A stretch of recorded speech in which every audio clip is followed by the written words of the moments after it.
Minister. ஓகேவா, right. First நீங்கள் தெரிய வேண்டியது, ஃபஸ்ட்டு குடியரசுத் தலைவர்னு ஒரு ஆளை நம்ம லாஸ்ட் வரைக்கும் பார்த்து முடித்தோம். அப்புறம் நம்ம இன்றைக்கி பார்க்கக்கூடியது துணை குடியரசுத் தலைவர், வைஸ் பிரசிடென்ட். இப்போ யார் வைஸ் பிரசிடெண்ட்டாக இருக்காங்கன்னு கேட்டாங்கன்னா உங்களுக்கு தெரியும், சிபி ராதாகிருஷ்ணன் அவர்கள் இப்பொழுது துணை குடியரசுத் தலைவராக இருக்கிறார். அப்படி தானே? ரைட். ஓகே. அப்போது இது அரசியலமைப்பில் கான்ஸ்டியூஷனில் எந்த பார்ட் இதை பற்றி சொல்லுதுன்னா 63வது ஆர்டிக்கிள். ஓகேவா, ஆர்டிக்கிள் ஃபஸ்ட்டு நீங்கள் தெரிய வேண்டியது வைஸ் பிரசிடென்ட்னாலே ஆர்டிக்கிள் 63. ஓகேவா, 63. இப்படி ஒரு போஸ்டிங் இருக்குங்கிறத சொல்கிறதே எனது ஆர்டிக்கிள் 63. ஓகேவா, வைஸ் பிரசிடென்ட்டுங்கிறத இது வந்து எப்படி பார்த்தீங்கன்னா ஒரு second highest office in the country. ஓகேவா, இதாவது ரெண்டாவது உயர்ந்த பதவி. முதல் உயர்ந்த பதவினா குடியரசுத் தலைவருக்கு. நாட்டினுடைய ரெண்டாவது உயர்ந்த பதவி யாருக்கு கொடுக்குறாங்கன்னா இந்த வைஸ் பிரசிடென்ட்டுக்கு கொடுக்குறாங்க. ஓகேவா, ரைட். அதே மாதிரி இந்த பதவி எந்த நாட்டில் உள்ள குடியரசுத் தலைவரின் பதவியை போன்றதுன்னு கேட்டாங்கன்னா அமெரிக்க துணை குடியரசுத் தலைவரின் பதவியை போன்றது. இதுவும் ஒரு முக்கியமான பாயிண்ட். அப்போ நீங்கள் இது வரைக்கும் படித்தது ஆர்டிக்கிள் 63. ரெண்டாவது பாயிண்ட் நீங்கள் படித்தது இரண்டாவது உயர்ந்த பதவி, நாட்டினுடைய இரண்டாவது உயர்ந்த பதவின்னு கேட்டிங்கன்னா வைஸ் பிரசிடென்ட், துணை குடியரசுத் தலைவர். அப்புறம் இது எந்த நாட்டினுடைய துணை குடியரசுத் தலைவர் பதவியை போன்றது ஒத்திருக்கிறது அப்படின்னு கேட்டாங்கன்னா அமெரிக்க நாட்டினுடைய துணை குடியரசுத் தலைவருடைய பதவியை போன்றது. ஓகேவா, இந்த 3 பாயிண்ட்டை நம்ம படிச்சிருக்கோம். அப்புறம் 4வது ஒரு பாயிண்ட், நாட்டினுடைய முதல் துணை குடியரசுத் தலைவர் யாருன்னு கேட்டாங்கன்னா யார்? டாக்டர் ராதாகிருஷ்ணன். ஓகேவா, டாக்டர் ராதாகிருஷ்ணன். ஓகேவா, இப்போ 4 பாயிண்ட் படிச்சிருக்கிறீங்க. ரைட், ஞாபகம் வச்சுக்கிறேங்க. ஆர்டிகிள் 63 நாட்டினுடைய இரண்டாவது உயர்ந்த பதவி, அப்புறம் அமெரிக்க நாட்டினுடைய துணை குடியரசுத் தலைவரின் பதவியை போன்றது, அப்புறம் முதல் தடவையாக துணை குடியரசுத் தலைவராக பதவியேற்றது டாக்டர் ராதாகிருஷ்ணன். ஓகேவா, ரைட். அடுத்த பேஜ் போயிடலாம். கொஞ்சம் ஸ்பீடாக தான் இருப்பேன், நான் நமக்கு போர்ஷன்ஸ் ஹெவியாக இருக்குது, முடிக்கணும் அந்த வாரத்துக்கு. அப்புறம் அதே மாதிரி தான் குடியரசுத் தலைவருக்கு என்னென்ன போட்டியிடுவதற்கு தகுதிகள் தேவைப்பட்டுச்சோ அதில் கொஞ்சம் சில பாயிண்ட்ஸ் யாருக்கு வருதுன்னு பார்த்தீங்கன்னா சேம் பாயிண்ட் யாருக்கும் வரும்னா வைஸ் பிரசிடென்ட்டுக்கும் வரும். இந்திய குடிமகனாக இருக்க வேண்டும். சரியா, ஒரு எக்ஸாம்பிள் கேட்டிருந்தாங்க, இந்திய குடிமகனாக இருத்தல் வேண்டும், ஆனால் அவர் வந்து பூர்வீகமாக இந்தியாவில் பிறந்து இருக்க வேண்டும் அப்படின்னு கட்டாயம் ஒரு பாயிண்ட் கொடுத்துருந்தாங்க. அப்படி கட்டாயம் கிடையாது. அவர் பதவி ஏற்கும் பொழுது யாராக இருக்க வேண்டும்? இந்திய குடிமகனாக இருத்தல் வேண்டும். அவர் இந்திய வம்சாவளியாக இருந்தாலும் சரிதான், பூர்வீக குடியினமாக இருந்தாலும் சரிதான், அல்லது பதிவின் மூலம் குடிவு செய்து குடியுரிமை பெற்றவராக கூட இருக்கலாம். யாராகவும் இருந்துட்டு போகட்டும், அந்த டைமில் யாராக இருக்கணும்? இந்தியாவினுடைய பிரஜையாக இருக்கணும், இந்திய குடிமகனாக இருக்க வேண்டும். அப்புறம் எவ்வளோ வயசு கம்ப்ளீட்டாக பூர்த்தி ஆகணும்னு பார்த்தீங்கன்னா 35 வயது. குடியரசுத் தலைவருக்கும் இதே தான், 35 வயது பூர்த்தி அடைந்தவராக இருக்க வேண்டும். அதே கண்டிஷன் தான். மத்திய அரசிலேயோ மாநில அரசிலேயோ உள்ளாட்சி அமைப்புகளிலேயோ ஏதாவது ஒரு கவர்மெண்ட் போஸ்டிங் வேலையில் அவர் ஆல்ரெடி இருக்கக்கூடாது. இந்த வேலைக்கு வரும்பொழுது, இந்த போஸ்டிங் அவர் நிற்கும் பொழுது இதில் எதுவுமே ஊதியம் பெற்ற பதவியில் அவர் இருக்கக்கூடாது. எல்லாம் இருந்தால் கூட என்ன பண்ணிடணும்? ராஜினாமா பண்ணிடணும். அதே மாதிரி மாநிலங்களவை உறுப்பினராவதற்கான மற்ற தகுதிகளெல்லாம் இவர் பெற்றிருக்க வேண்டும். சொல்லி அப்படியே சிம்பிளாக முடிச்சிட்டாங்க. ஓகேவா, இது தேர்தலில் போட்டியிடுவதற்கான தகுதிகள். இதில் வந்து ஸ்டேட்மெண்ட் கொஸ்டின் கேட்கலாம். ஃபஸ்ட்டு வந்து இந்திய குடிமகனாக இருத்தல் வேண்டும், கண்டிப்பாக அந்த வயது கண்டிப்பாக படித்து வைத்தே ஆக வேண்டும். நீங்கள் 35 வயது பூர்த்தி அடைந்தவராக இருந்தால் மட்டுமே இந்த தேர்தலில் நீங்கள் போட்டியிட முடியும். மற்றபடி நடுவண் அரசிலோ மத்திய மாநில அரசுகளில் எந்தவித ஊதியம் பெறக்கூடிய பதவியிலையும் அவங்க நீங்கள் இருக்கக்கூடாது. ஓகேவா, ரைட். அப்புறம் 3வது பாயிண்ட்,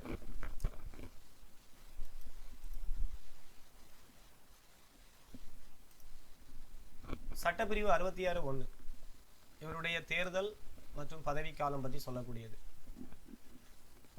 இவர் வந்து மக்களால் நேரடியாக தேர்ந்தெடுக்கப்படுவார்னு பார்த்தீங்கன்னா மக்களால் நேரடியாக தேர்ந்தெடுக்கப்படக்கூடியவர் அல்ல, மறைமுக தேர்தல். ஓகேவா, நாட் டைரக்ட்லி பை த பீப்புள்னு போட்டிருக்காங்களா?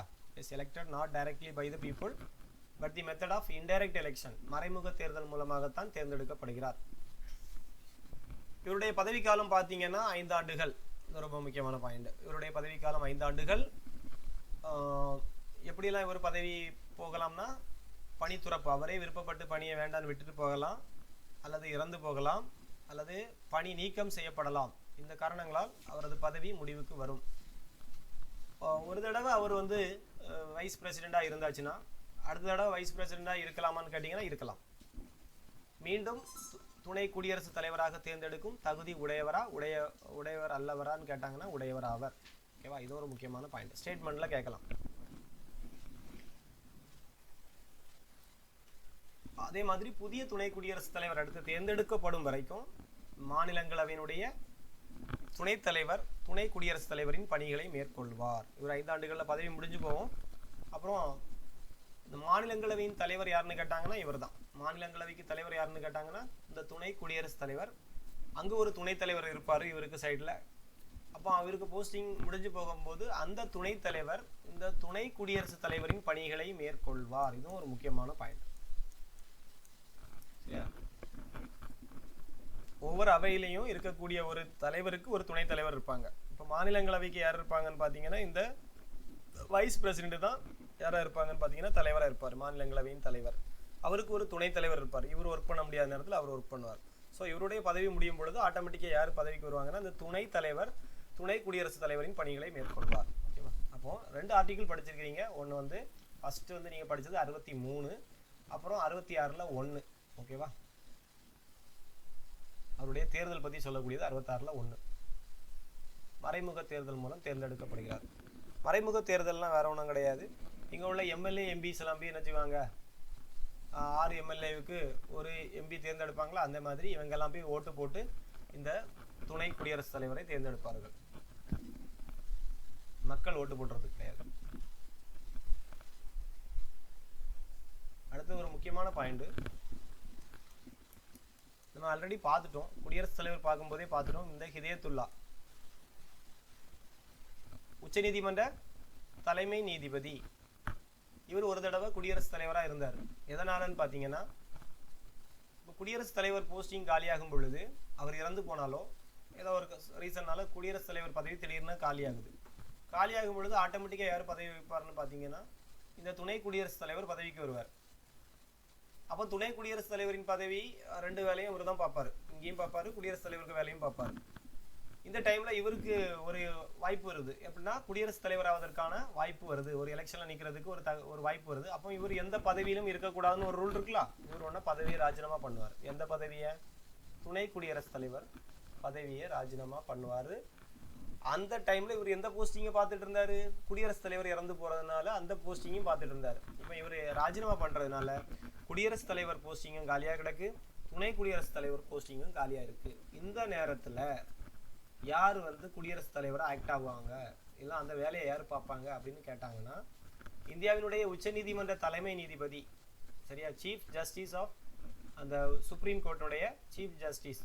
அந்த டைம்ல 1969 வாக்கில் இந்த சம்பவம் நடக்குது. அந்த டைம்ல யாரு அந்த பதவியில இருந்தார்னு ஒரு கொஸ்டின் அடிக்கடி கேட்பாங்க.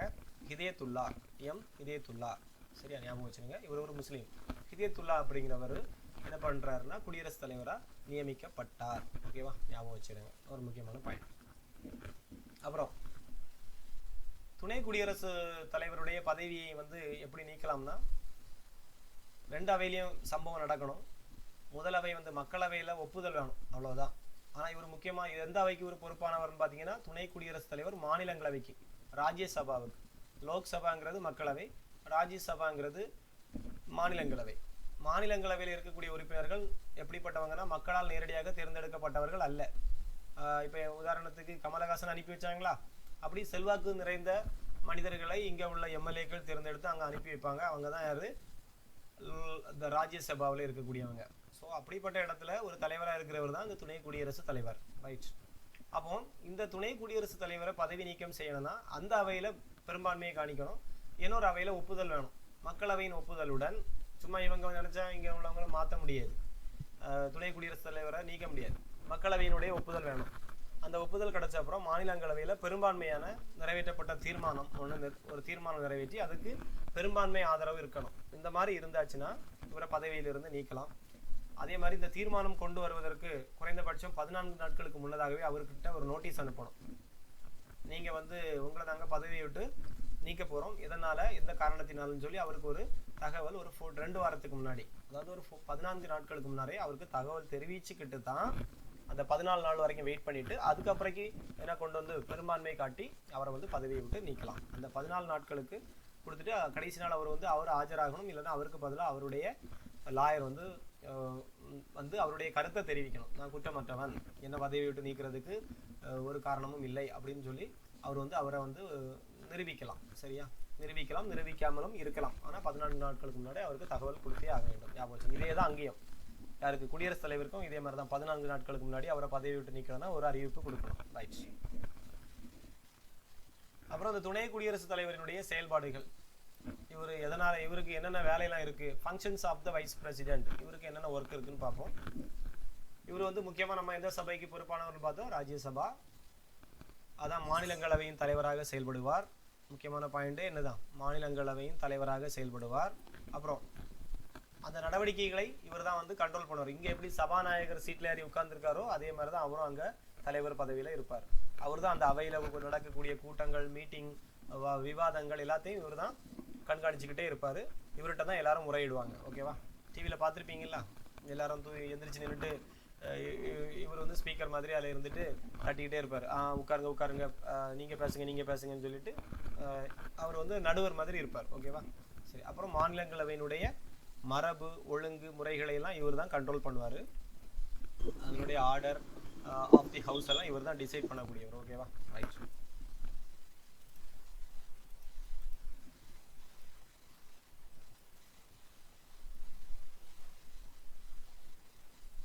அப்புறம் பார்த்தீங்கன்னா ஒரு தீர்மானத்தை விவாதம் பண்றதுக்கு அனுமதிக்கணுமா அனுமதிக்க கூடாதா இதெல்லாம் முடிவு பண்றது யாருன்னு பார்த்தீங்கன்னா இந்த மாநிலங்களவையினுடைய தலைவர் தான். ரைட். இவர் துணை குடியரசுத் தலைவர். அனுமதிப்பதை முடிவு செய்வது இவர் தான். அந்த அவையை ஒத்தி வைக்கணும். நிறைய பேர் கூச்சல் குழப்பம்லாம் போடுறாங்கன்னா அந்த அவையை வந்து என்ன செஞ்சிருவாரு, முடிவுக்கு கொண்டு வரலாம். எல்லாம் காலையில பிரச்சனை நடக்குன்னா மத்தியானத்துக்கு மேல அவையை ஒத்தி வைப்பாரு, இல்லைன்னா அடுத்த நாளைக்கு ஒத்தி வைப்பாரு, இல்லைன்னா அந்த ஹவுஸை மொத்தமாவே என்ன செஞ்சு வச்சுருவாரு, முடிவுக்கு கொண்டு வரவும் இவருக்கு என்னது இருக்கு, ரைட்டு இருக்கு. அதே மாதிரி குடியரசுத் தலைவர் உடல்நல குறைவால் தனது கடமைகளை ஆற்ற இயலாத போதும் அல்லது நாட்டில் இல்லாத பொழுதும் இந்த துணை குடியரசுத் தலைவர் அதிகபட்சமாக, இது ரொம்ப ரொம்ப முக்கியமான பாயிண்ட், குடியரசுத் தலைவருக்கு பதிலாக இவர் எவ்வளவு காலமாக குடியரசுத் தலைவர் பதவியை அந்த பணிகளை மேற்கொள்ளலாம்னு கேட்டால் 6 மாத காலம். சரியா? 6 மாத காலம். ஸ்டேட்மெண்ட்ல அடிக்கடி வரக்கூடிய ஒரு சென்டென்ஸ். குடியரசுத் தலைவர் இல்லைன்னா இறந்து போனார் அப்படிங்கிற பட்சத்தில் 6 மாதம் வரைக்கும் தான் இவர் வந்து அந்த பதவியை பராமரிச்சுட்டு வரலாம். அதுக்குள்ளால எலெக்ஷன்ஸ் நடத்தி அடுத்த ஆளை போட்டே ஆகணும். சரியா? ரைட். ஞாபகம் வச்சுக்கோங்க. அப்புறம் காஸ்டிங் வாட்னு ஒரு பவர் இருக்குது. காஸ்டிங் வாட்னா என்னன்னா, ஒரு வாக்கெடுப்பு நடக்குது மாநிலங்களவையில், 2 சைடும் ஈக்குவலான ஓட்டிங் வந்துருக்கு. அந்த நேரத்தில் இவர் ஒரு ஓட்டு போடலாம். இவருக்கு ஒரு ஓட்டு வருது, 2 சைடும் 50-50 ஓட்ஸ் இருக்கு. அப்போ அந்த சைடா இந்த சைடான்னு முடிவு ஆகலை. அந்த டைமில் ஆர்டிக்கிள் 100, சரியா, முக்கியமாக காஸ்டிங் ஓட்டுங்கிறது ஆர்டிக்கிள் 100 மறந்துடவே கூடாது. ஆர்டிக்கிள் 100 என்ன சொல்லுதுன்னா, இவருக்கு வாக்களிக்கும் உரிமையை வழங்குகிறது. இவர் எந்த சைடு வேணாலும் அந்த வாக்குரிமையை வழங்கலாம். ஒரே ஒரு வாக்கு தேவைப்படுகிறது மெஜாரிட்டிக்கு. அப்படிங்கிற பட்சத்தில் இவர் வந்து ஓட்டு போடலாம். இவருடைய முடிவுக்கு எதிர்ப்பு தெரிவிக்க எவருக்கும் உரிமை இல்லை. இவர் வந்து ஆளுங்கட்சி சார்பாக தான், இவர் ஆளுங்கட்சிக்கு ஓட்டிங்கில் தான் இவர் வந்து என்ன பண்ணி இருந்திருப்பாருன்னா இந்த போஸ்டிங்லேயே வந்து உட்கார்ந்துருப்பார். அப்போ இவர் யாருக்கு தான் ஓட்டளிப்பார்னா ஆளுங்கட்சிக்கு தான் சாதகமாக தான் ஓட்டளிப்பார். ஆனாலும் அதை எதிர்கட்சிகள் யாருமே என்ன செய்ய முடியாது, எதிர்ப்பு தெரிவிக்க யாருக்கும் உரிமை இல்லை. ஞாபகம் வச்சுருங்க. காஸ்டிங் ஓட்டு, முடிவு வாக்கு. அப்போ நீங்கள் இது வரைக்கும் படித்த ஆர்டிக்கிள் பார்த்தீங்கன்னா ஃபர்ஸ்ட் வந்து 63, ரெண்டாவது 66ல் 1 தேர்தல் மற்றும் பதவி காலம். அப்புறம் வந்து முக்கியமானது இந்த வருஷம் 1969 ஹிதயத்துல்லாங்கிறது உச்சநீதிமன்ற தலைமை நீதிபதி. ரைட்ஸ். அப்புறம் ஒரு 14 நாட்கள் அவருக்கு அவகாசம் கொடுக்கணும், பதவி விட்டு தூக்கணும் தான். ஞாபகம் வச்சுருங்க. அப்புறம் குடியரசுத் தலைவர் இல்லாத பொழுது இவர் வந்து குடியரசுத் தலைவருடைய பதவியை இவர் இது பண்ணுவார். அந்த டைமில் இவர் மேக்சிமம் அந்த 6 மாத காலத்திற்கு அவருடைய பணிகளை இவர் மேற்கொள்ளலாம். ரைட்ஸ். அப்புறம் முடிவு வாக்கு பற்றி பார்த்தோம். காஸ்டிங் ஓட்டுங்கிறது ஆர்டிக்கிள் 100, அதாவது மாநிலங்களவையில் சட்ட மசோதா மீது வாக்கெடுப்பு நடத்தும் பொழுது ஏதாவது 2 சைடும் ஈக்குவலாக இருந்துச்சுன்னா ஒரே ஒரு ஓட்டு தேவைங்கிற போது இவர் அந்த உரிமை இவருக்கு வழங்கப்படுகிறது. அவர் வந்து எந்த சைடு வேணாலும் வாக்களிக்கலாம், அது யாரும் எதிர்க்க முடியாது. ரைட்ஸ். ஒருவேளை இந்த தேர்தல் நடக்கும் பொழுது, துணை குடியரசுத் தலைவருக்கான தேர்தல் நடக்கும் பொழுது ஒரு குழப்பங்கள் ஏற்பட்டு விட்டுச்சு, ஓட்டிங்கில் ஏதோ பிரச்சனை ஏற்பட்டுச்சுன்னா யாரால மட்டும்தான் இதுக்கு ஒரு முடிவு சொல்ல முடியும்னா தேர்தல் ஆணையம் கிடையாது. உச்சநீதிமன்றம். சரியா? சென்டென்ஸ்ல தேர்தல் ஆணையம் கொடுத்து ஸ்டேட்மெண்ட்டாக கொடுத்துருந்தாங்கன்னா அது தவறு. ஆர்டிகிள் 71 சொல்லுது என்னன்னா, ஏதாவது இவர் தேர்ந்தெடுத்ததுல பிரச்சனையோ குழப்பமோ இல்லைன்னா கள்ள ஓட்டு போட்டு இவர் தேர்ந்தெடுக்கப்பட்டாலோ இதை யாரு தான் பதிலளிக்கணும்னா உச்சநீதிமன்றம் மட்டும்தான் இதுக்கு ஒரு பதிலளிக்க முடியும். சரியா? தேர்தல் ஆணையம் இதில் தலையிடாது. ரைட். துணை குடியரசுத் தலைவரின் தேர்தல் தொடர்பான அனைத்து குழப்பங்களும் யாருக்கு தான் பொறுப்பு? உச்சநீதிமன்றம் மட்டும் தான் இதுக்கு பொறுப்பு. ரைட். முக்கியமான பாயிண்ட் 71, ஆர்டிகிள் 71. அப்புறம் இவர் வந்து வேட்புமனு தாக்கல் பண்ணும் பொழுது எலெக்ஷன்ல ஒரு 20 உறுப்பினர்கள் முன்மொழியவும் மற்றும் 20 உறுப்பினர்கள் வழிமொழிதலும் அவசியம் பார்த்தோம். குடியரசுத் தலைவர் தேர்தலுக்கு 50 பேர் முன்மொழியணும், 50 பேர் வழிமொழியணும்னு பார்த்தோம். இங்க 20 உறுப்பினர்கள் முன்மொழியணும், 20 உறுப்பினர்கள் அவர்கள் சொல்றதை ஒத்துக்கொள்றதுக்கு ஒரு 20 பேர் ஆனும். ரைட். அப்படி 20-20 40. சரியா? இவருடைய வைப்பு தொகை முதல்ல வந்து டெபாசிட் எவ்வளவு பண்ணணும்னா 15,000 ரூபாய் ரிசர்வ் வங்கியில அவர் டெபாசிட் பண்ணணும்.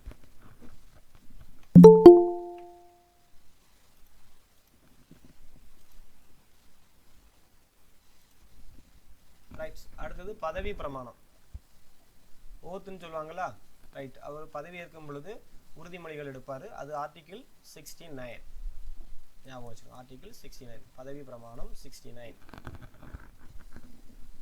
இவருக்கு பதவி பிரமாணம் செய்து வைப்பவர் யாருன்னு கேட்டா நல்லா ஞாபகம் வச்சுக்கணும், குடியரசுத் தலைவர். குடியரசுத் தலைவருக்கு யாரு பதவி பிரமாணம் செய்து வச்சாங்க? நம்ம லாஸ்ட் கிளாஸ்ல பார்த்தோம். உச்சநீதிமன்ற தலைமை நீதிபதி. ஓகேவா? குடியரசுத் தலைவருக்கு மேல உள்ள போஸ்டிங்னாலே அதுதான் வரும். உச்சநீதிமன்ற தலைமை நீதிபதி தான் அவருக்கு பதவி பிரமாணம் செய்து வைப்பார். ரைட். அப்போ துணை குடியரசுத் தலைவருக்கு யாரு பதவி பிரமாணம் செய்து வைப்பார்னு பாத்தீங்கன்னா குடியரசுத் தலைவர் பதவி பிரமாணம் செய்து வைப்பார். ஓகேவா? பிரதமருக்கும் இவர் தான் வைப்பார். அப்புறம் பதவி காலம். அடுத்த ஆர்டிகிள் நீங்க எதை பத்தி பார்க்க போறீங்கன்னா பதவி காலம். பதவி காலம் 67. ஆர்டிகிள் என்ன சொல்லுது? 67ங்கிறது பதவி காலத்தை பத்தி சொல்லுது. 5 ஆண்டுகள்னு பார்த்தோம்ல, அதை பத்தி சொல்லக்கூடியது பதவி காலம். வரிசையா 5, 6, 7 5, 6, 7 அப்படின்னு படிச்சுக்கிடுங்க. சரியா? பதவி காலம்ங்கிறது 5, 6, 7. அப்போ 67. இது வைஸ் பிரசிடென்ட்டுடைய பதவி காலத்திற்கான சரத்து அல்லது விதி அல்லது ஆர்டிகிள். ரைட். எதுனாலும் ஓகே. Term of office. இவர் எவ்வாறெல்லாம் பதவி விட்டு விலகலாம்ங்கிற கதையெல்லாம் இருக்கும். அதெல்லாம் நீங்கள் லைட்டாக வாசிச்சுடுங்க. நமக்கு டைம் இல்லை, அது உங்களுடைய ஒர்க் இருக்கு. சரியா? ரைட்ஸு. நம்ம ஆல்ரெடி பார்த்ததுதான். 14 நாட்களுக்கு முன் அறிவிப்பு கொடுக்கப்பட வேண்டும். அந்த கதையெல்லாம் திரும்பியும் இருக்கு. இந்தியாவினுடைய முதல் துணை குடியரசுத் தலைவர் யாருன்னு பார்த்தீங்கன்னா ராதாகிருஷ்ணன்.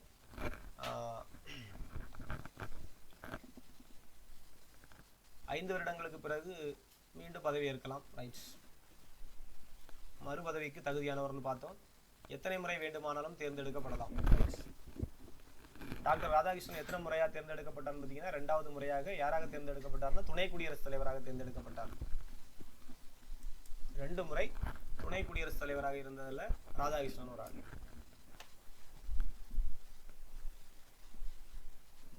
பதவி வகிக்கும் பொழுதே மரணித்த முதல் துணை குடியரசுத் தலைவர் யாருன்னு கேட்டா கிருஷ்ணகாந்த். ரஜினிகாந்த் விஜயகாந்த் மாதிரி இது எந்த காந்த்? கிருஷ்ணகாந்த் தான் பதவி வகித்துட்டு இருக்கும் பொழுதே இறந்து போன துணை குடியரசுத் தலைவர். முதல் துணை குடியரசுத் தலைவர் யாருன்னு கேட்டீங்கன்னா கிருஷ்ணகாந்த். ஞாபகம் வச்சுக்கோங்க. இவருடைய அதிகாரம் மற்றும் பணிகள். இவர் மாநிலங்களவையினுடைய எக்ஸ் ஆபீஸோ சேர்மேன் ஆஃப் ராஜ்யசபான்னு போட்டிருக்கோம். 64 ஆர்டிகிள் 64 எதை பத்தி சொல்லுதுன்னா இவர் மாநிலங்களவையின் தலைவர், பதவி வழி தலைவர். 64 ஆர்டிகிள் 64 எதை பத்தி சொல்லுதுன்னா இவர் மாநிலங்களவையின் பதவி வழி தலைவர் ஆவார். Ex officio chairman of Rajya Sabha. மக்களவையினுடைய சபாநாயகர் போன்றுதான் இவரும் இருப்பார் அந்த அவையில. அமெரிக்காவின் குடியரசு துணைத் தலைவர் போன்றே பணியில் ஒத்து காணப்படுகிறார். நம்ம ஆல்ரெடி பார்த்துட்டோம். இதுவும் பார்த்துட்டு வந்த பாயிண்டம். புதிய குடியரசுத் தலைவர் தேர்வு செய்யப்படும் வரை அதிகபட்சமாக எத்தனை மாதங்கள் வரை குடியரசுத் தலைவராக இவர் செயல்பட இயலும்னா 6 மாதங்கள். விதி எதை பத்தி சொல்லுதுன்னா 65. அங்க ஆர்டிகிள் படிக்கல, இங்க ஆர்டிகிள் படிக்கிறோம். இது அடிஷனல் ஸ்கூல் புக்கை தாண்டி வரக்கூடிய நோட்ஸ் இதெல்லாம். அதெல்லாம் ஸ்கூல் புக்ல இருக்கிறது நம்ம ஃபர்ஸ்ட் பார்த்தோம். இது அடிஷனல் பாயிண்ட் நான் எடுத்து வச்சிருக்கிறது. ஆர்டிகிள் 65 எதை பத்தி சொல்லுதுன்னா இவர் அதிகபட்சமாக 6 மாதங்கள் வரை குடியரசுத் தலைவராக செயல்பட இயலும்ங்கிறத 65 சொல்லுது.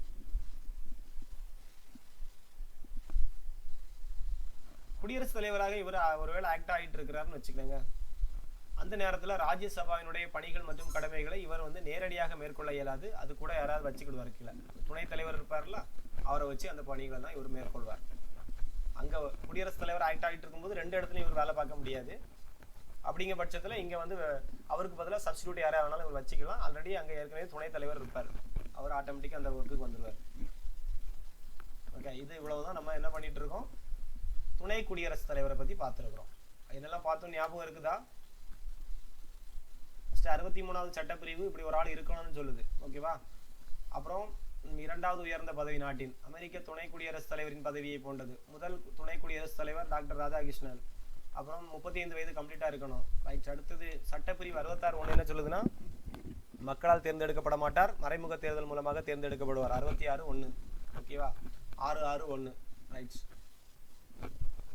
5 ஆண்டுகளுக்கு ஒரு முறை பதவி காலம். மீண்டும் துணை குடியரசுத் தலைவராக தேர்ந்தெடுக்கப்பட தகுதியுடையவர். முதல் முறையாக ஹிதயத்துல்லா குடியரசுத் தலைவராக நியமிக்கப்பட்டார். காரணம் வந்து 2 வரை இல்லை, அதனால உச்சநீதிமன்ற தலைமை நீதிபதி நியமிக்கப்பட்டார். அப்புறம் 14 நாட்களுக்கு முன்னாடி பதவி நீக்க தீர்மானத்தை கொடுக்கணும். அப்புறம் இவர் யாதனுடைய தலைவராக செயல்படுவார்னா ex office of chairman of ராஜ்யசபாவினுடைய தலைவராக செயல்படுவார்னு பார்த்தோம். இவர் அதிகபட்சமாக குடியரசுத் தலைவர் பதவி எத்தனை மாதங்கள் பணிகளை மேற்கொள்ளலாம்னு பார்த்தீங்கன்னா 6 மாத காலம் துணை குடியரசுத் தலைவர் குடியரசுத் தலைவரின் பணியை மேற்கொள்ளலாம். அப்புறம் காஸ்டிங் ஓட்டுனா ஆர்டிகல் 100ன்னு பார்த்தோம்.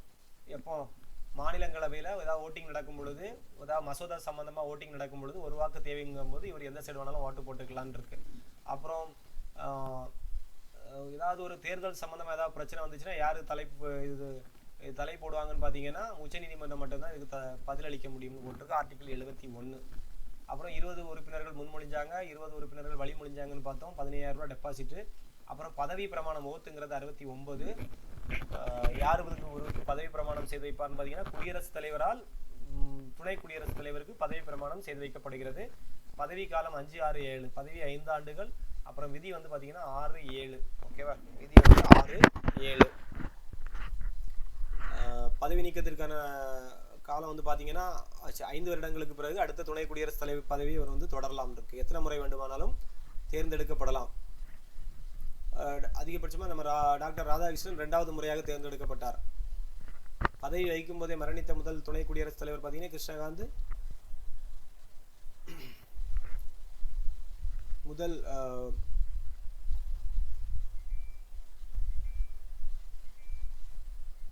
யாரெல்லாம் இறந்த பொழுது துணை குடியரசுத் தலைவர் பதவியை வகித்தார்கள் சொல்லி ஒரு கொஸ்டின் கேட்கலாம்.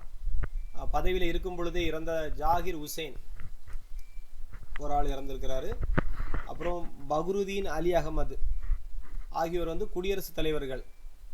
ஆகியோர்கள் குடியரசுத் தலைவராக இருக்கும் பொழுது இறந்தவர்கள். ஞாபகம் வச்சிருங்க. குடியரசுத் தலைவர்களாக பதவி வகிக்கும் பொழுது இறந்தவர்கள் பார்த்தீங்கன்னா டாக்டர் ஜாகிர் உசேன், பக்ருதீன் அலி அகமது. ரெண்டுமே முகமதியர்கள் தான். அப்படிதான் அப்போ ஞாபகம் வச்சுக்கலாம். ஜாகிர் உசேனும் பக்ருதீன் அலி அகமது ஆகியோர் வந்து மரணம் அடைந்துறாங்க. அப்போ துணை குடியரசுத் தலைவர்களாக இருந்த விவி கிரி, ஜாகிர் உசேனுக்கு பதிலாக விவி கிரி குடியரசுத் தலைவர் ஆக்ட் ஆகிறாரு. பக்ருதீன் அலி அகமதுக்கு பதிலாக ஜாட்டி, பிடி ஜாட்டிங்கிறவர் பக்ருதீன் அலி அகமதுக்கு பதிலாக ஜாட்டி பதவி வைக்கிறார். ஓகே, அது ஒரு முக்கியமான பாயிண்ட் ஞாபகம் வச்சுங்க. ஜாகிர் உசேனுக்கு பதிலாக கிரி, கிரி அப்படி படிச்சுங்க. ஜாகிர் கிரி. பக்ருதீன் அலி அகமதுக்கு பதிலாக ஜாட்டி. ரைட். அப்புறம் இந்த ஆர்டர் நீங்கள் தான் படிக்கணும்பா, வரிசையாக படிச்சுக்கணும். ஃபஸ்ட்டு வந்து ராதாகிருஷ்ணன் முதல் குடியரசு கேட்பாங்க. முதல் குடியரசுத் தலைவர் யார், இல்லைனா குடியரசுத் தலைவரை கால வரிசைப்படுத்துகன்னு சொல்லி கொஸ்டின் கேட்பாங்க. அப்போ நல்லா தெரிஞ்சுக்கணும். ஃபஸ்ட்டு வந்து சர்வப்பள்ளி ராதாகிருஷ்ணன், அப்புறம் சாகிர் ஹுசைன் 2வது, 3வது கிரி. இந்த மாதிரி ஆர்டராக என்ன செஞ்சுக்கணும், வரிசையாக படிச்சுக்கணும். சரியா? ஏதாவது ஷார்ட்கட் இருந்தால் நெட்டில் தேடி சர்ச் பண்ணி படிச்சுக்கணுங்க. முடிஞ்ச அளவு ஷார்ட்கட் வேண்டாம். நீங்களாக ஏதாவது ஷார்ட்கட் படிச்சிங்கன்னா நீங்களாக போட்டு படிங்க. அடுத்த ஷார்ட்கட் படிச்சிங்கன்னா மேக்ஸிமம் ஞாபகம் இருக்காது. திருப்பி அந்த ஷார்ட்கட்டே காணாமல் படிக்க வேண்டிய ஒரு சூழ்நிலை வரும். உங்களால் அந்த டைமில் என்ன ஷார்ட்கட் உங்களால் போட முடியுமோ நீங்களாக ஓனாக போட்டிங்கன்னா ஞாபகம் இருக்கும். ஓகேவா? அப்போ சர்வப்பள்ளி ராதாகிருஷ்ணன், அப்புறம் சாகிர் ஹுசைன், அப்புறம் விவி கிரி. இது ஒரு நாள் படித்தாலும் ஞாபகம் இருக்காது. ஒரு 2 நாள் தொடுத்து படிக்க வேண்டியது இருக்கும். ஓகேவா? ரைட். கடைசியாக இப்போ யார் இருக்காங்கன்னா சிபி ராதாகிருஷ்ணன் இருக்காங்க.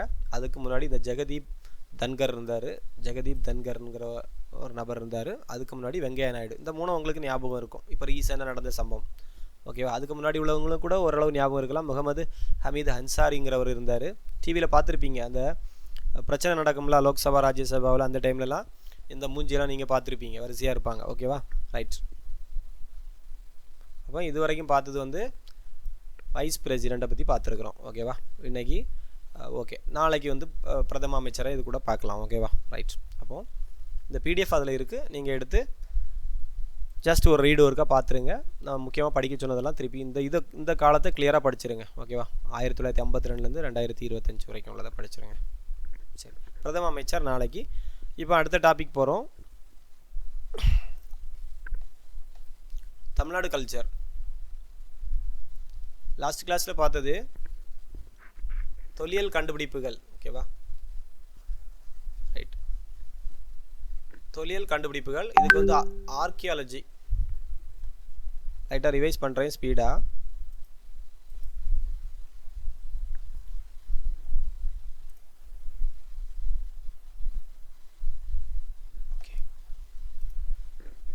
எந்த வார்த்தையிலேருந்து பெறப்படுதுன்னா கிரேக்க மொழியிலிருந்து பெறப்படுதுன்னு ஸ்பீடாக போகிறேன். லாஸ்ட் கிளாஸில் பார்த்ததுனால தமிழ்நாடு தொல்லியல் துறை எப்பொழுது உருவாக்கப்படுதுன்னா 1961. கொஞ்சம் பிளராக இருக்கும் எழுத்து. சரி, நான் அட்ஜஸ்ட் பண்ணுங்கள். நாளைக்கு கொஞ்சம் கிளியர் பண்ணிடுறேன். தெரியாமல் வேறு ஒரு பிடிஎஃப் எடுத்துட்டேன். சரி, அப்புறம் தமிழ்நாடு புராதன சின்னங்கள் மற்றும் தொல்லியல் இடங்கள் மற்றும் எச்சங்கள் சட்டம் 1966. விதிகள் 71. இது முக்கியமான பாயிண்ட். ஓகேவா? அப்போது கிரேக்க மொழி 1961. அப்புறம் தமிழ்நாடு புராதன சின்னங்கள் மற்றும் தொல்லியல் இடங்கள் எச்சங்கள் சட்டம் 1966. ஓகேவா? அப்புறம் இந்த இடங்களும் அந்த மாவட்டங்களும் நீங்கள் படிக்கணும். சரியா? கொர்க்கை எந்த மாவட்டத்தில் இருக்குன்னு பார்த்தீங்கன்னா தூத்துக்குடி. சரியா? இது ஒரு ஒன்னோடு கேட்டுகிட்டே இருக்கிறாங்க. வருஷந்தோறும் கேட்குறாங்க. அந்த அகலாய்வு பண்ண இடங்களையும் எந்த மாவட்டத்தில் இருக்குங்கிறதையும் மேட்ச் த ஃபாலோவிங்கில் கேட்பாங்க. ஓகேவா? அப்புறம் எல்லாத்தையும் படித்தே ஆகணும். ஸ்கூல் புக்கில் கொஞ்சம் இருக்கக்கூடியதை மட்டும் நான் நோட் பண்ணி வச்சுருக்கிறேன். கொர்க்கை ஸ்கூல் புக்கில் இருக்குது, படித்தே ஆகணும். தூத்துக்குடி இந்த அப்புறம் மீதி எல்லாமே பல்லவமேடுங்கிறது நீங்கள் ஈஸியாக படிச்சுக்கலாம். காஞ்சிபுரத்தில் பல்லவர்கள் ஆட்சி பண்ணாங்க. பல்லவமேடுங்கிறது காஞ்சிபுரம். அப்புறம் முக்கியமானதை மட்டும் பார்த்துட்டு போகிறோம். பனையகுளம்ங்கிறது தருமபுரியில் இருக்குது. பொழுவம்பட்டிங்கிறது சிலவங்களுக்கு அந்தந்த மாவட்டத்திலேருந்து, இப்போ நீங்கள் யாராவது இருந்தீங்கன்னா அந்த மாவட்டத்திலேருந்து கொஸ்டின் கேட்டால் ஈஸியாக அடிச்சிருவீங்க. அந்த ஒரு நாடு நீங்கள் அன்னை சொல்லி தீர்த்துருவீங்க, ஈஸியாக முடிச்சு விடுவீங்க. கோவலன் போட்டல் எங்கே இருக்குதுன்னு கேட்டிங்கன்னா மதுரையில் இருக்குது. ஸோ தொண்டி எங்கே இருக்குதுன்னு பார்த்தீங்கன்னா ராமநாதபுரம். ஓகேவா? இந்த மாதிரி எல்லாத்தையும் வரிசையாக படிச்சிருங்க. கொடுமணல் ஈரோடு முக்கியமானது. சேந்தமங்கலம்ங்கிறது விழுப்புரம். மங்கலம் கிடைக்கணும்னா என்ன செய்யணும்? பெரியவர்கிட்ட விழுந்து ஆசீர்வாதம் வாங்கணும். இப்படி ஏதாவது நீங்கள் ஒரு ஷார்ட்கட் யோசித்து வச்சுருங்க, அப்போ மறக்காது. ஓகேவா? அப்புறம் பூம்புகாருங்கிறது மயிலாடுதுறை. மாங்குடி மாங்குளம் ரெண்டெண்ணம் உண்டு, கன்ஃபியூஸ் ஆகி மாற்றி போட்டக்கூடாது. மாங்குடிங்கிறது திருநெல்வேலியில் இருக்குது, மாங்குளம்ங்கிறது மதுரையில் இருக்குது. இந்த பரிக்குளம் முக்கியம், திருவள்ளூர். நெடுங்கூர் எங்கே இருக்குதுன்னு கேட்டிங்கன்னா கரூரில் இருக்குது. அப்படி இருக்குது. கீழடிங்கிறது சிவகங்கை. அப்புறம் வெம்பக்கோட்டை, இது ரீசெண்டாக இப்போ கடைசியாக நடந்த அகலாய்வு டைம் 2021, 22, 23. வெம்பக்கோட்டை எங்கே இருக்குதுன்னு பார்த்தீங்கன்னா விருதுநகர் வைப்பாட்டினுடைய வடகரையில் இருக்குது. துலுக்கர்பட்டி இப்போ ரீசெண்டாக நடந்தது திருநெல்வேலி நம்பியாற்றினுடைய கரையில், நம்பியாற்றங்கரை. ஓகேவா? கடைசியாக பூதி நத்தம் தருமபுரி. ஓகேவா? ரைட். இதெல்லாம் கிளியராக படித்து வச்சுக்கணுங்க. அப்புறம் லாஸ்ட் கிளாஸில் வந்து இந்த காலங்களெல்லாம் பார்த்தோம். வரலாற்றுக்கு முற்பட்ட காலம். வரலாற்றுக்கு முற்பட்ட காலத்தில் இதெல்லாம் வரோன்னா சங்க காலத்துக்கு முன்னாடி வரும். ஓகே, வரலாற்றுக்கு முற்பட்ட காலம்ங்கிறது சங்க காலத்துக்கு முன்னாடி உள்ள காலம். அதை வந்து நாளாக பிரிப்பாங்க. பழங்கற்காலம், என்ன இருக்கலாம், பழங்கற்காலம், இடைக்கற்காலம், அல்லது வந்து மைக்ரோலித்திக் ஏஜின்னு சொல்லுவாங்க, நுண்கற்கருவி காலம். அடுத்தது புதிய கற்காலம், பெருங்கற்காலம். நாலுன்னு எதெல்லாம் பார்த்தீங்கன்னா பழங்கற்காலம், இடைக்கற்காலம், புதிய கற்காலம், பெருங்கற்காலம். லாஸ்ட்டு எக்ஸாம்பிள் வரிசைப்படுத்த வேற சொல்லியிருந்தேன். பழங்கற்காலம், இடைக்கற்காலம், புதிய கற்காலம், கடைசியாக பெருங்கற்காலம். ஓகேவா? ரைட்.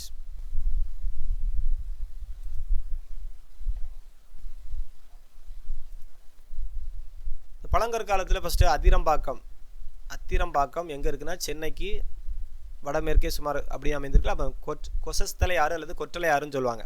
அத்திரம்பாக்கம். ரைட், அதை ஞாபகம் வச்சுருப்பீங்க. அப்புறம் குடியம்னு ஒன்று இருக்குது. இதுவும் சென்னை சைடில் தான் வரும். இது பழங்கற்கால மனிதர்கள் வாழ்ந்ததற்கான தொழிலை சான்றுகள் கிடைத்த இடங்கள். சரியா, ரைட். இந்த அதிரம்பாக்கத்தில் முதலாக ஆய்வு பண்ணது யாருன்னு பார்த்தீங்கன்னா ராபர்ட் ப்ரூஸ் புட், அப்புறம் வில்லியம் கிங் அப்படி 2 பேர் ஆய்வு பண்ணுவாங்க. 1863 டேட்டை கிளியராக படிச்சுக்கணும். ஓகேவா, இது ஒரு முக்கியமான கொஸ்டின்ஸ். அதிரம்பாக்க அகழாய்வு பண்ணது யாருன்னு கேட்டால் ராபர்ட் ப்ரூஸ் புட்னு படிச்சிருப்போம். ரைட். அடுத்தது முக்கியமாக இந்த பையம்பள்ளி வேலூர். சரியா, பையம்பள்ளி புதிய கற்காலத்தில் வரக்கூடியவங்க. பையம்பள்ளி வேலூர் புதிய கற்காலம் நடந்ததற்கான சான்றுகள் அப்படின்னு பார்த்தீங்கன்னா பையம்பள்ளியில் வேலூர். அப்புறம் இதெல்லாம் வாசிச்சுடுங்க. அப்புறம் முள்ளிக்காடு எங்கே இருக்குதுன்னு பார்த்தீங்கன்னா தருமபுரி மாவட்டத்தில் இருக்குது. முள்ளிக்காடு. மோதூரம் எங்கே தான் இருக்குதுன்னு கேட்டிங்கன்னா தருமபுரி மாவட்டத்தில் இருக்குது. அடுத்தது கடைசியாக இரும்பு கற்காலம் அல்லது பெருங்கற்காலம்னு சொல்லுவாங்க. இரும்பு காலம் அல்லது பெருங்கற்காலம். இந்த காலம் முடியும் பொழுது தான் சங்க காலம் தொடங்கும். ஓகேவா, ரைட். இதெல்லாம் அன்றைக்கி எல்லாமே டீட்டெயிலாக பார்த்தோம். இப்போ டைம் இல்லை, நீங்கள் 2வது இந்த PDF வச்சு ரீட் பண்ணி பாயிண்ட்ஸ் எடுத்துக்கிடுங்க. ஆதிச்சநல்லூர் ரொம்ப முக்கியமான இடம். எங்கே இருக்குது? தூத்துக்குடி மாவட்டத்தில் வரும். சரியா, ரைட். ஆதிச்சநல்லூர். மயிலாடும்பாறை எங்கே இருக்குன்னா கிருஷ்ணகிரி மாவட்டத்தில் வரும்னு சொன்னேன். ஞாபகம் இருக்கா? முருகனுக்கு தான் மயில் வரும், ஆனால் இங்கே கிருஷ்ணனுக்கு என்ன வந்துட்டு மயில் வந்துட்டுன்னு சொல்லி தந்தேன். ஞாபகம் வச்சுக்கோங்க. யாராது?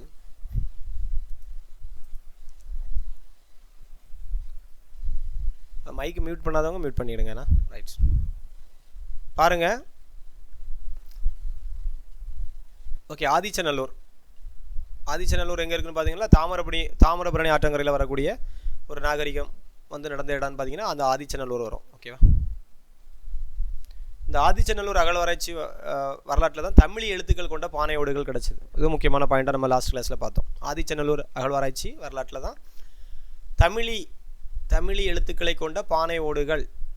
சரியா, தற்போதைய அகழாய்வில் கிடச்சது எதுன்னு பார்த்தீங்கன்னா ஆதிச்சநல்லூர். அப்புறம் கொடுமணல் எந்த மாவட்டத்தில் வரணும்னு அடிக்கடி கேட்பாங்க. ஈரோடு. ஓகேவா, இந்த கொடுமணலில் தான் கைவினை தொழிலுக்கு பெயர் பெற்ற இடம். சரியா, கைவினை தொழில்கள் பெயர் பெற்ற இடம்னு பார்த்தீங்கன்னா கொடுமணம் என்று அழைக்கப்படக்கூடிய கொடுமணல். பண்டைய காலத்தில் கொடுமணல் எவ்வாறு அழைத்தாங்கன்னா கொடுமணம் என்று அழைத்தார்கள். ரைட். இதில் பதித்துப்பற்றில் இதை பற்றிய பதித்துப்பற்று சேரர்களுடைய வரலாற்றை பற்றி சொல்லக்கூடிய ஒரு நூல் வந்து பதித்துப்பற்று. அதில் இந்த டீட்டெயில்ஸ் இருக்குது. ஓகேவா,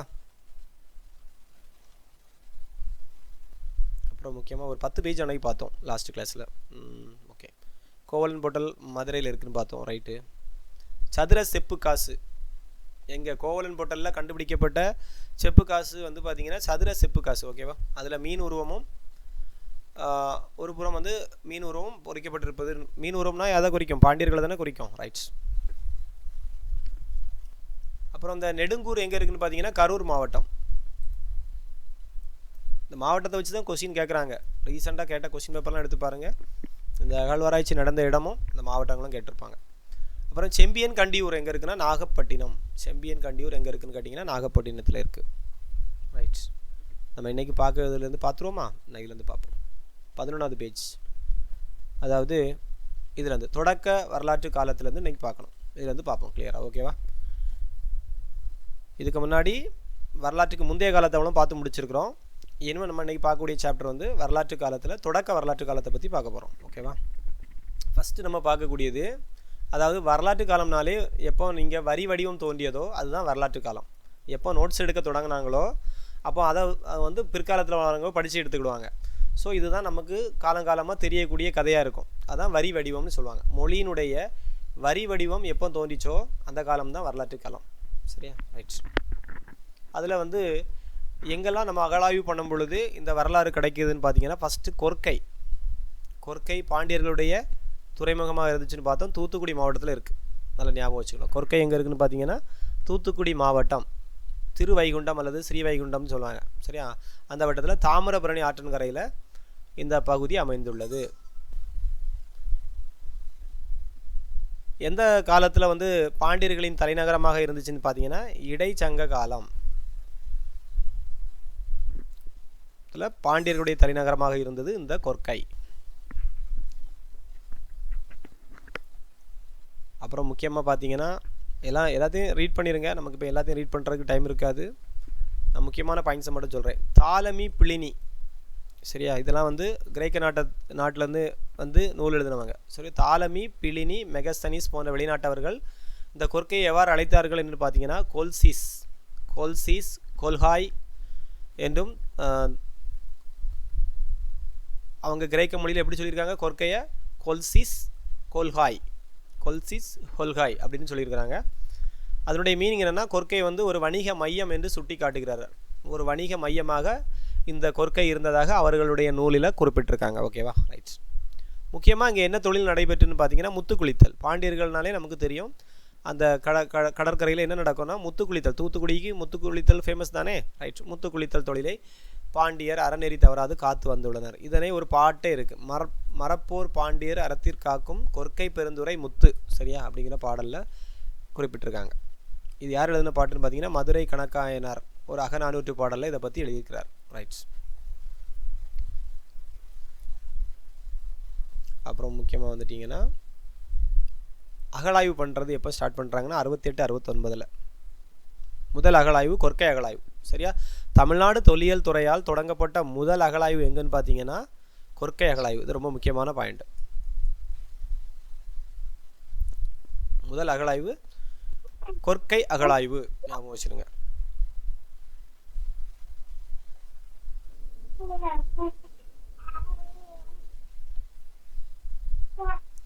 நம்மளுடைய சங்க காலத்தினுடைய காலகட்டம் பார்த்தீங்கன்னா கிமு 3லேருந்து கிபி 3ன்னு படிச்சிருப்பீங்க. எப்படி படிச்சிருப்பீங்க? கிமு 3லேருந்து கிபி 3ன்னு படிச்சிருப்பீங்க.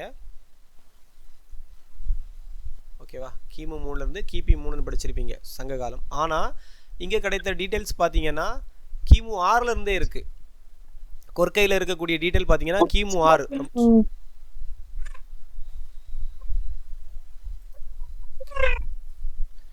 அப்போ கொற்கை துறைமுகம் பார்த்தீங்கன்னா கிமு 6. நல்லா ஞாபகம் வச்சுடுங்க. நான் முக்கியமான பாயிண்ட்ஸ் தான் திருப்பி சொல்கிறேன். கிமு 6. ஓகே, கிமு 6. அப்புறம் அது முடிச்சிட்டோம், கொற்கையை முடிச்சிட்டோம், சரியா. அப்புறம் நம்ம வசவ சமுத்திரம்னு ஒன்று இருக்குது பாருங்கள். அடுத்தது அது எந்த மாவட்டம்னு தெரியும்னா காஞ்சிபுரம் மாவட்டம். நான் அன்றைக்கே சொன்னேன் கசவு பட்டில் கசவு இருக்கான்னு பார்ப்பீங்களா, அது வசவுன்னு படிச்சுக்கிட்டிங்கன்னா காஞ்சிபுரம் பட்டு வசவுன்னு படிச்சுங்க. வசவ சமுத்திரம் அப்படிங்கிறது காஞ்சிபுரம் மாவட்டத்தில் இருக்கக்கூடிய ஒரு கடலோர பகுதி. ஓகேவா, இங்கே வந்து அடுத்தடுத்து 2 வட்டக்கிணறு கிடச்சிருக்கு. அகழாய்வு பண்ணும் பொழுது 2 வட்டக்கிணறுகள் எங்கே கிடச்சின்னு கேட்பாங்க. அடுத்தடுத்து 2 வட்டக்கிணறுகள் வந்து வசவ சமுத்திரம், சரியா, ரைட். அப்புறம் இங்கே ரவுலட்டட் ஓடுகள், ஆம்போரா ஓடுகள், சிவப்பு வண்ண பானை ஓடுகள், இதெல்லாம் எல்லா இடத்துலையும் கிடைக்கக்கூடியதான். அதனால் முக்கியமாக வித்தியாசமாக எது இருக்கோ அதை நம்ம நீட்டாக படிச்சுக்கிடுங்க. ஓகேவா, இங்கே வந்து இவர்கள் ரோமானியர்களுடன் வணிக தொடர்பு கொண்டிருந்தார்கள் அல்லது யவனவர்கள், சரியா, ரைட், ஞாபகம் வச்சுக்கிடுங்க. அப்போ 2 வட்ட கிணறுகள் எதுன்னு கேட்டால் வசவ சமுத்திரம் ஞாபகம் வச்சுடுங்க, ரைட். அப்புறம் கரூர் எங்கே இருக்குதுன்னு பார்த்தீங்கன்னா திருச்சி நகரத்துலேருந்து போட்டிருக்கிறாங்க. சங்க காலத்து சேரர்களது தலைநகரான வஞ்சி மாநகரமாக இருந்திருக்க வேண்டும். ஆனால் கன்ஃபார்மாக தெரியலை. சங்க காலத்து சேரர்களுடைய தலைநகரம் வஞ்சி, அது வந்து கரூராக இருந்திருக்கலாம் அப்படிங்கிறத இப்போ வந்து ஆய்வு பண்ணிட்டு இருக்கிறாங்க. ஓகேவா, ரைட். கரூர் பகுதியில் சேரர்களுடைய சின்னம் என்னது? வில்லும் அம்பும் தானே. ஒரு பக்கத்தில் வில்லும் அம்பும், மற்றொரு பக்கத்தில் யானையும் மங்கள குறிகளும். இது பல செப்பு நாணயங்கள் கிடைத்திருக்கிறது. ஓகேவா, ரைட். அப்போ கரூரில் கிடைக்கிற நாணயங்கள் எப்படி இருந்திருக்குன்னு பார்த்தீங்கன்னா சேரர்களுடைய நாணயம் தான். ஒரு பக்கத்தில் வில்லும் அம்பும், மறுபக்கத்தில் யானையும் பல மங்கள குறிகளும் அமைங்கிய ஒரு செப்பு காசுகள், ரைட், கிடச்சிருக்கு. ஓகேவா, அதில் பேர் இருக்குது பாருங்கள். சில சேர நாணயங்களில் அரசர்களது உருவமும் கூட எந்த வார்த்தை இருக்குது ரொம்ப முக்கியமாக படிக்கணும். மா கோதை. எதை வேணாலும் கேட்பாங்க கொஸ்டினில், கவனமாக வச்சுக்கணும். மா கோதை என்ற பெயர்களும் எந்த லெட்டர்ஸில் பொறிச்சிருக்கிறாங்கன்னா பிராமி எழுத்துக்களில் பொறிக்கப்பட்டிருப்பதை இந்த ரா கிருஷ்ணமூர்த்தி, இது மேட்ரு இல்லை, ரா கிருஷ்ணமூர்த்திங்கிறவர் வெளியிட்டிருக்கிறார். ஓகேவா, அப்போ மா கோதைங்கிறது எந்த மன்னர்கள் சார்ந்ததுன்னு கேட்டிருக்கலாம். சேரர்களா சோழர்களா பாண்டியர்களான்னு பார்த்தீங்கன்னா சேரர்கள் வெளியிட்ட காசுகளில் மா கோதை என்ற பெயர்கள் பொறிக்கப்பட்டிருந்தது, ஞாபகம் வச்சுருங்க, ரைட். அதே மாதிரி இந்த பகுதியில் நிறைய ரோமானிய காசுகள் கிடச்சிருக்கு. எப்படின்னா தங்கமும் வெள்ளியும் இங்கு பெரிய அளவில் வந்ததற்கு இங்கு கிடைத்துள்ள நாணய புதையல்கள் நிறைய புதையலாக கிடச்சிருக்கு. ஸோ அந்த டைமில் ரோமானிய பேரரசுகளான யாருடைய உருவங்கள்லாம் இருந்ததுன்னா அகஸ்டஸ், டைபீரியஸ், கிளாடியஸ், மார்க்ஸ், இதெல்லாம் நம்ம போட்டு படிச்சுட்டு இருக்கோன்னா அந்த ரோமானிய நாணயங்கள் மட்டுமின்றி ரோமானிய சின்னங்கள் குறித்த அணிகலன்களும் இங்கே கிடச்சிருக்கிறது. அதனால் இங்கேயும் ரோமானியர்களுக்கும் இடையில் என்ன இருந்திருக்கு? வணிக தொடர்பு இருந்திருக்கிறத ப்ரூஃப் பண்ணுது. ஓகேவா, அவ்வளோதான், இல்லை பெரிய அளவு கதை இல்லை. ரைட், சரி. அப்படி கரூரில் கிடைத்த அணிகலன்களில் என்ன சிறப்புன்னு பார்த்தீங்கன்னா, தித்தன், என்ன பேர்லாம் இருக்குன்னு பாருங்க, தித்தன்,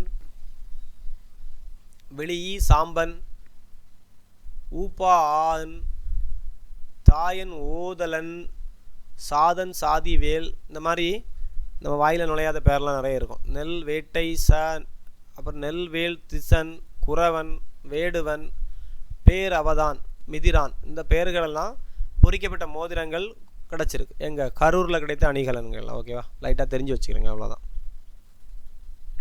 அப்புறம் நம்ம இவ்வளோ நேரம் பார்த்தது என்னென்னா, ஃபஸ்ட்டு கொர்க்கையை பார்த்தோம். கொர்க்கைங்கிறது தூத்துக்குடி மாவட்டத்தில் இருக்குது. தாலமி புலினி இதை எப்படி சொல்கிறாருன்னா கொல்சிஸ் ஹொல்காயின்னு சொன்னார். முக்கியமாக இங்கே நடந்த தொழில் பார்த்திங்கன்னா முத்துக்குளித்தல்ங்கிற தொழில் நடந்துச்சு. யாருடைய தலைநகரம்னா தெரியும்ல, இடைச்சங்க காலத்தில் பாண்டியர்களுடைய தலைநகரமாக இருந்துச்சு கொர்க்கை. மதுரை கணக்காநாயர் அகநானூற்று பாடல் இதை பற்றி சொல்கிறாரு. என்னென்னா முத்துக்குளித்தலுக்கு அறத்தை காக்கக்கூடிய ஒரு இடம் தான் இந்த பாண்டியர்களுடைய இடம் அப்படிங்கிறது அகநானூற்று பாடலில் அறிய முடிகிறது. அப்புறம் முக்கியமான ஒரு பாயிண்டை விட்டுட்டேன்.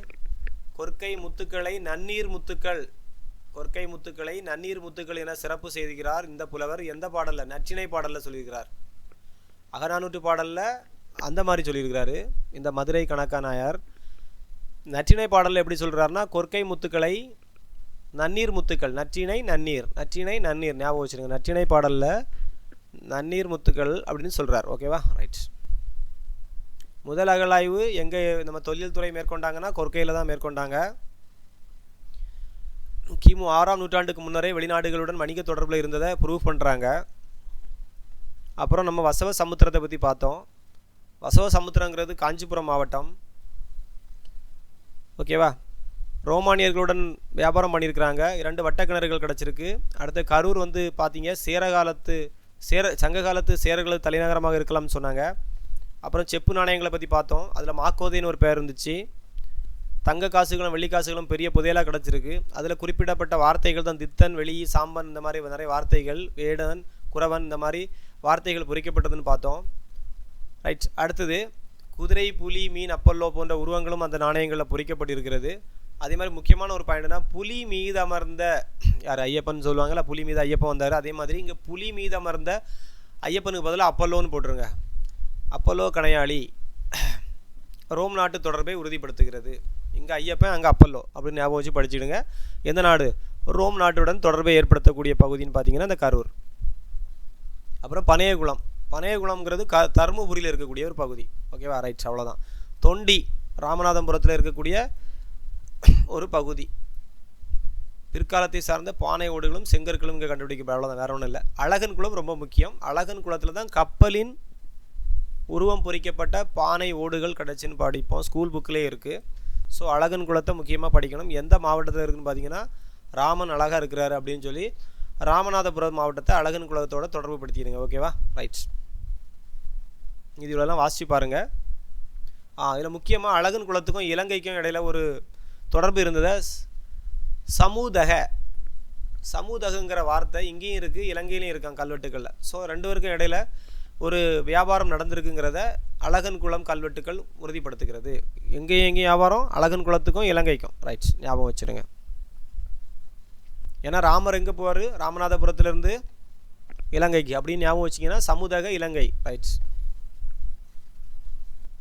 அதே மாதிரி ஒரு பெண் தன் குழந்தையை இடுப்பில் தாங்கியுள்ளதை போன்ற ஒரு சுடுமண் பொம்மை கண்டுபிடிக்கப்பட்டுள்ளது. எங்கே? இந்த அழகன் குளத்தில். ரைட்டா? எந்த கலையை ஒத்துருக்குன்னா கிரேக்க கலையை ஒத்துருக்கிறது. முக்கியமானது, ஞாபகம் வச்சுருங்க. கிரேக்க கலை பாணியை ஒத்துள்ள ஒரு பெண் தன் குழந்தையை இடுப்பில் தாங்கி உள்ளதை போன்ற சுடுமண் பொம்மை எங்கு கண்டுபிடிக்கப்பட்டதுன்னு பார்த்தீங்கன்னா இந்த அழகன் குளத்தில். அழகாக ஒரு குழந்தையை இடுப்பில் வச்சுட்டு அம்மா போகிறாங்க அப்படின்னு ஞாபகம் வச்சுருங்க. ரைட்ஸ். நான் சொன்ன கப்பலின் உருவம் பொறிக்கப்பட்டுள்ளதுன்னு இருக்குது. அழகன் குளத்தில் கண்டெடுக்கப்பட்ட ஒரு ரவுலட் வகை பானை ஓட்டில் கப்பல் உருவம் பொறிக்கப்பட்டுள்ளது. இது ஸ்கூல் புக்கில் இருக்குது. அவர்கள் விட்டு சென்ற எச்சங்கள் இன்னும் இங்கே இருக்கான் அந்த அழகன் குளத்தில். அவங்க வீடு கட்டி வாழ்ந்துருக்காங்க ரோமானியர்கள். இங்கே கூரை ஓடுகளுடன் வாழ்ந்துருக்குறாங்க. அப்புறம் திருக்கோவிலூர், 15 பேஜ் முடிக்கணுமே. திருக்கோவிலூர்னால் எங்கே இருக்குன்னா விழுப்புரம். கோவிலில் விழுந்து விழுந்து கும்பிடணும், சரியா? அதான் திருக்கோவிலூர். எந்த ஆற்றங்கரையில் இருக்குதுன்னு பார்த்தீங்கன்னா பெண்ணை ஆற்றின் தென்கரையில் அமைந்திருக்கான். ரைட்ஸ். இது யாருடைய தலைநகரமாக இருந்திருக்கு அந்த காலத்துலன்னு பார்த்தீங்கன்னா குறுநில மன்னன் மலையமான் ஒரு குறுநில மன்னன் இருக்கிறான். அவருடைய தலைநகரம் தான் இந்த திருக்கோவிலூர். ரைட்ஸ். அப்புறம் காவிரி பூம்பட்டினம், இது முக்கியமான சோழர்களுடைய ஒரு பகுதி, அப்படிதானா, துறைமுகம். காவிரி பூம்பட்டினம் புகார் நகரம். ரைட்ஸ். இது வந்து கோவலன் கண்ணகி கதையில் வரக்கூடியது.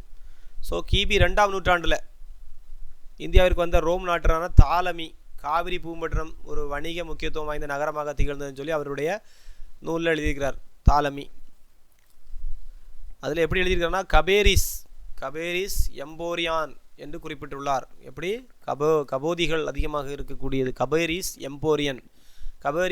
எம்பேரியன். காவிரி பூம்பட்டினத்தை எப்படி சொல்கிறார்? காவேரிஸ் எம்போரியன். காவிரியை கபேரிஸ் எழுதியிருக்கிறார். கபேரிஸ் எம்போரியன் என்று இந்த ஊரை குறிப்பிட்டுள்ளார். அதே மாதிரி பெரிப்ளஸுங்கிற ஒரு ஆசிரியர் இந்த நகரினுடைய பெயரை குறிக்கப்படவில்லை, ஆயினும் அவர் கடலோரத்தில் உள்ள சோழர்களின் தலைநகரம் என குறிப்பிட்டுள்ளாராம். ரைட். அப்புறம் பட்டினப்பாலை, சிலப்பதிகாரம், மணிமேகலை போன்ற பழந்தமிழ். பட்டினப்பாலை சோழர்களுடைய வரலாற்றை பற்றி சொல்லக்கூடியது, பதித்து பற்றி சேரர்களுடைய வரலாற்றை பற்றி சொல்லக்கூடியது. ஓகேவா, பட்டினப்பாலை. அப்புறம் நமக்கு தெரியும் சிலப்பதிகாரமும் மணிமேகலையும் எது சம்பந்தமானதுன்னா நமக்கு இந்த கோவலன் கண்ணகி சம்பந்தமாக வரக்கூடியது, காவிரி பூம்பட்டினத்தை பற்றி வரக்கூடிய புகார் நகரத்தை பற்றி வரக்கூடியது. அதனால சிலப்பதிகாரம், மணிமேகலை இந்த இலக்கியங்கள்லாம் புகார் நகருடைய சிறப்புகள் இருக்குது. ரைட். புகார் என்றால் ஆறு கடலில் சங்கமமாகும் இடம். படித்து வச்சுருங்க. புகார்னா என்னது? ஒரு ஆறு கடலில் போய் சேரக்கூடிய இடத்துக்கு பேர் தான் புகார். போலீஸ் ஸ்டேஷனில் போய் கொடுக்குறது அது வேறு புகார். இது ஆறு கடலில் போய் சங்கமம் ஆகக்கூடிய இடத்துக்கு பேர் இன்னொரு புகார். ரைட். அதே அந்த பாக்ஸையும் ஃபுல்லாக ரீட் பண்ணிவிடுங்கப்பா. சோழப்பட்டினம், கோலப்பட்டணம் இதெல்லாம் அதோடைய பேர். அப்புறம் நான் நேரம் இங்கே வந்துடுறேன்னா வெள்ளையன் இருப்பு. என்ன இருப்பு? வெள்ளையர்கள் இருக்கக்கூடிய இருப்பு பகுதிகள். வெள்ளையர்கள் வாழக்கூடிய பகுதி. ரோமானியர்கள் வெள்ளையராக தானே இருப்பாங்க அப்படின்னு ஞாபகம் வச்சுக்கோங்க. அந்த காலத்தில் வச்ச பேர் வெள்ளையன் இருப்புனா ரோமானியர்கள் வாழ்ந்த பகுதி. அங்கே ரோமானிய நாணயம் நிறைய கிடச்சிருக்கு. வானகிரியை அடுத்துள்ள கடலோர பகுதியில் கிடைத்தது அப்படின்னு இருக்குது. இங்கே ரோமானிய மட்பாண்டங்களும் யவனவர்கள் தான் அந்த வெள்ளையர்கள் தங்கி இருந்ததை உறுதி செய்கிறதா. பேரே கரெக்டாக வச்சுட்டாங்க பார்த்தீங்களா அந்த காலத்தில் உள்ளவங்க. யவனவர்கள்லாம் வெள்ளைக்காரங்க. ஸோ இதுக்கு இப்போ இந்த பேர் எப்படி தான் இருக்கு, இன்னும் வெள்ளையன் இருப்பு அப்படிங்கிற பேர் இன்னும் இருந்துக்கிட்டே இருக்குது. சரியா? ரைட்ஸ். அந்த ஊருக்கு எந்த பக்கத்தில் இருக்குன்னா வானகிரியை அடுத்துள்ள கடலோர பகுதி. வானகிரின்னு ஒரு ஊர் இருக்குது. அந்த ஊருடைய அடுத்த ஒரு கடலோர பகுதி தான் வெள்ளையன் இருப்பு. ரைட்ஸ்.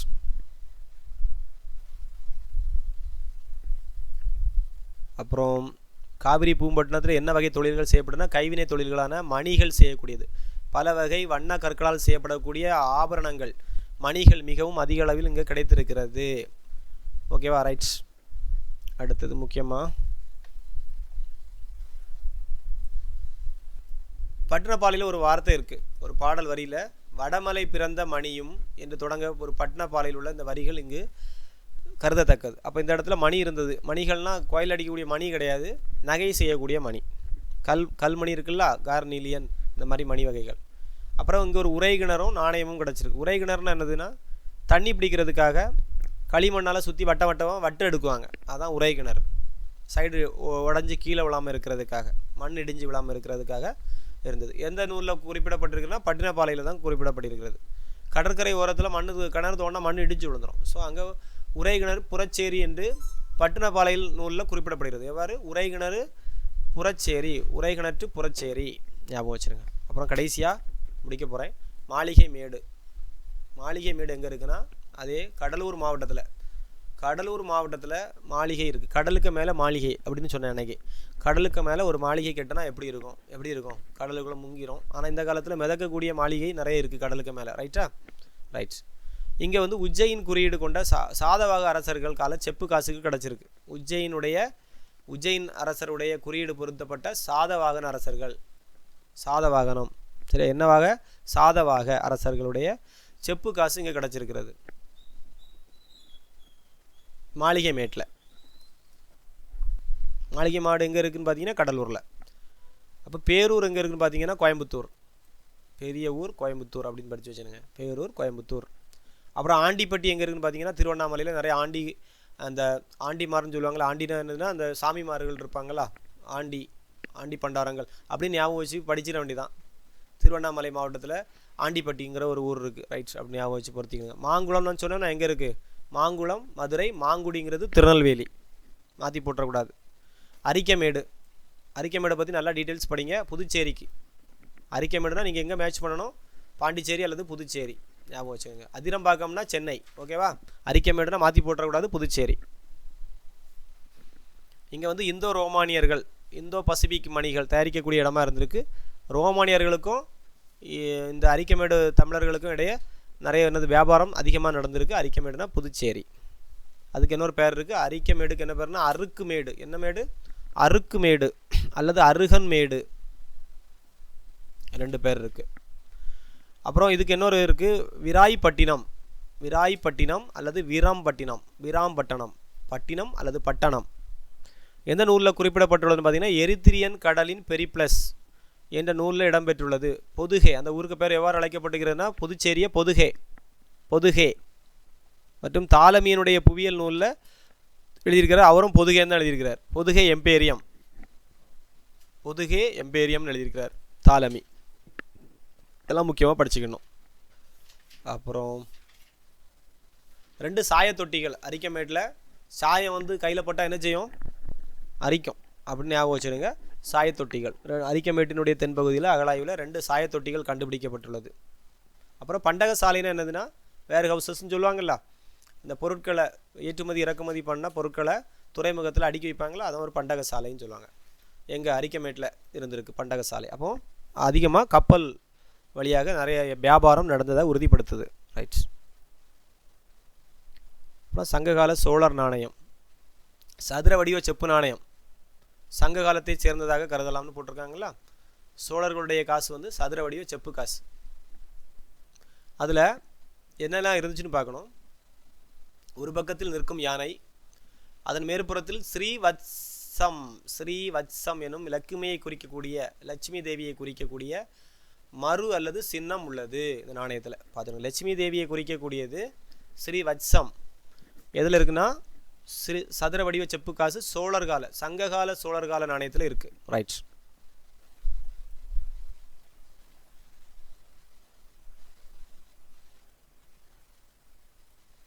இந்த மணி பொருட்கள் தயாரிக்கிறதுக்காக அந்த சங்க காலத்தில் மணிக்கொல்லை என்ற பகுதியே இருந்திருக்கு. மணிக்கொல்லை என்ற பகுதியில் தயாரிக்கப்பட்டு வெளிநாடுகளுக்கு ஏற்றுமதி செய்யப்பட்டது.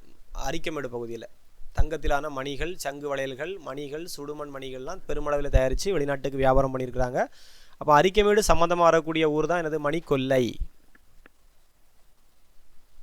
அப்புறம் இன்னொரு இது இருக்குது, ஒரு முத்திரை கிடச்சிருக்கு. அந்த முத்திரையில் 2 குதிரைகள், இங்கே அரிக்கமேட்டில் ஒரு தேரினை 2 குதிரைகள் இழுக்க அதன் மீது நின்ற நிலையில் தேரோட்டி உருவம் பொறிக்கப்பட்டு வடிவமைக்கப்பட்டுள்ள ஒரு சீல் கிடச்சிருக்கு. களிமண்ணால் உருவாக்கப்பட்ட ஒரு முத்திரை அங்கே அரிக்கமேட்டில் கிடச்சிருக்கு. ஒரு தேர்னா 2 குதிரைகள் இழுத்துட்டு போகுது, அதுக்கு மேலே ஒரு தேரோட்டி நின்ற மாதிரி ஒரு உருவம் பொறிக்கப்பட்ட ஒரு சீல், சுடுமணால் செய்யப்பட்ட ஒரு முத்திரை கிடச்சிருக்கு அரிக்கமேட்டில். தமிழ் பிராமி, முதலில், இது ரொம்ப முக்கியமான பாயிண்ட்டு, முதலில் தமிழ் பிராமின்னு சொல்லுவாங்க. தமிழியே தமிழ் பிராமி எழுத்து பொறிக்கப்பட்ட மட்கல ஓடுகள் எங்கே கிடைத்ததுன்னு பார்த்தீங்கன்னா அரிக்கமேடு. மட்கல ஓடுகள் முதலில் தமிழி அல்லது தமிழ் பிராமி எழுத்துக்கள் பொறிக்கப்பட்ட மண்ணால் செய்யப்பட்ட ஓடுகள் எங்கே கிடச்சுன்னா அரிக்கமேட்டில் கிடச்சிருக்கு. ஓகேவா. ரைட். ஓகேவா. இது 15வது பேஜ். நான் இந்த பேஜில் முடிக்க போகிறேன். அப்புறம் ராமநாதபுரத்தில் அழகன் குளம் பார்த்தோம். ராமநாதபுரம் பகுதியில் அழகன் குளம் ஒரு இடத்த பார்த்தோம். இங்கே பெர்னிகே மற்றும் குவாசிர் அல் காதிம் அல்லது குதாம் ஆகிய இடங்களில் நடத்தப்பட்ட அகழாய்வுகளும் எந்த பகுதியை மேட்ச் பண்ணுதுன்னா அழகன் குளத்தை மேட்ச் பண்ணுது. ஓகேவா. ஞாபகம் வச்சுங்க, செங்கடலுக்கும் இந்த அழகன் குளத்துக்கும் மூஞ்சி அழகாக இருக்கணும்னா நல்ல செவப்பு என்னதான் போட்டு என்ன செய்யணும், ரோஸ் பவுடர்லாம் போடணும் அப்படின்னு ஞாபகம் வச்சிங்கன்னா அழகன் குளத்தையும் இந்த செங்கடல் பகுதியையும் ஞாபகம் வச்சுருங்க. செங்கடலில் இறங்கி குளிச்சிட்டிங்கன்னா முகம் என்னதாயிரும்னா அழகாயிரும் அப்படின்னு ஞாபகம் வச்சிட்டிங்கன்னா இந்த அழகன் குளத்துக்கும் செங்கடல் பகுதியில் உள்ள பெர்னிகே மற்றும் குவாசிர் அல் காதிம் ஆகிய இடங்கள் நடத்தப்பட்ட அகழாய்வும் இங்கேயும் அங்கேயும் வியாபாரம் நடந்ததை சுட்டி காட்டுது. ஓகேவா. ரைட்ஸ். அப்புறம் திருக்காம்பலியூர் கரூர் மாவட்டத்தில் இருக்குது, அதை ஞாபகம் வச்சுருங்க. இங்கே வந்து ஒரு சேமிப்பு அறை, வேர் ஹவுசஸ் இருக்குது. பண்டக சாலை மாதிரி சேமிப்பு அறை எங்கே இருக்குன்னா திருக்காம்புலியூரில் இருக்குது. புலியை வந்து ஒரு சேமிப்பு அறையில் அடைச்சி வைக்காங்க அப்படின்னு ஞாபகம் வச்சுருங்க, புலியெல்லாம். ஓகே. ரைட்ஸ். அப்புறம் இதெல்லாம் வாசிக்கிடுங்க. அப்போ இந்த வாரம் நம்ம கடைசியாக என்னது இருக்குன்னா கீழடி இருக்கோ,